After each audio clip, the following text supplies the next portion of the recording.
Good morning mga ka-Berks. Inigising na ako ng aking alarm clock. Kasi Monday ngayon, kailangan namin magbukas ng tindahan ng mas maaga. Paparinig ko sa inyo ang aking alarm clock. Miming?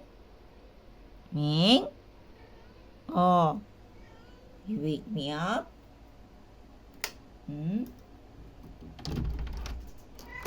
Yes?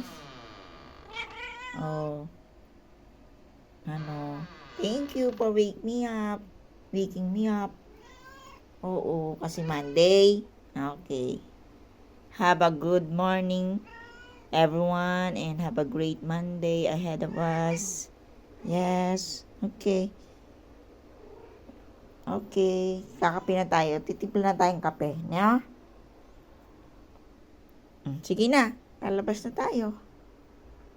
Okay. I'll off the fan first. Sabi niya siguro, ginising na nga kita. Ayaw mo pa akong pakainin? Oo naman. Halika na. Niligpit ko muna yung ating kumot.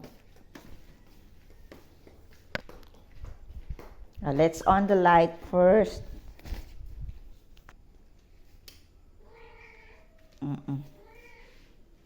Oh, di ba dami mo namang food? Ganyan siya. Gusto mo lang ako gisingin? Kasi umaga na. Mag-open tayong tindahan.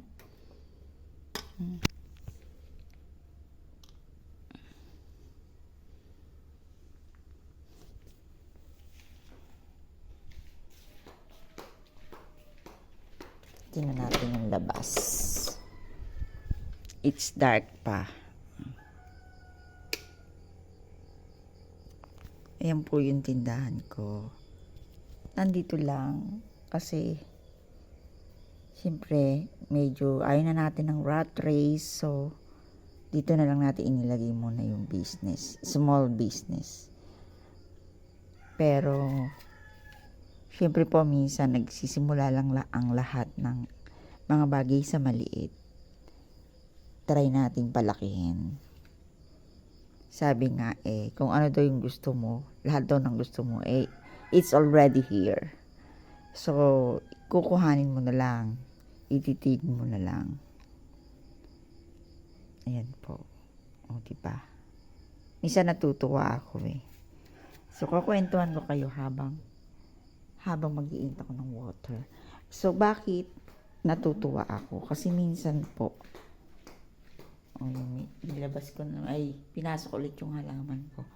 Minsan, matawag doon, sasabihin ko.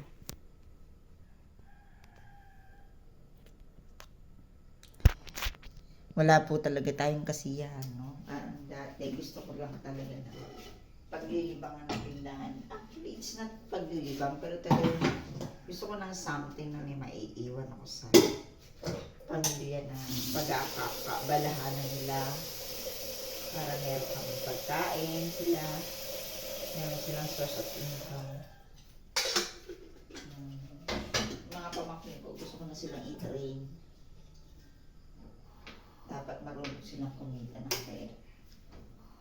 Kasi everybody is spending money.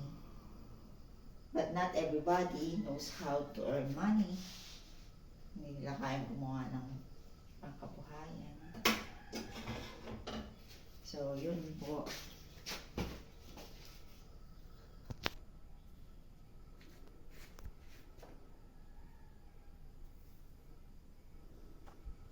Maya-maya, mga 5:30, meron nang bibili niyan. Now is 5:23. So, that's all for this morning, mga ka-Berks. At tayo ay magkakape at mag-i-start na tayo ng ating Monday, September 18, 2023.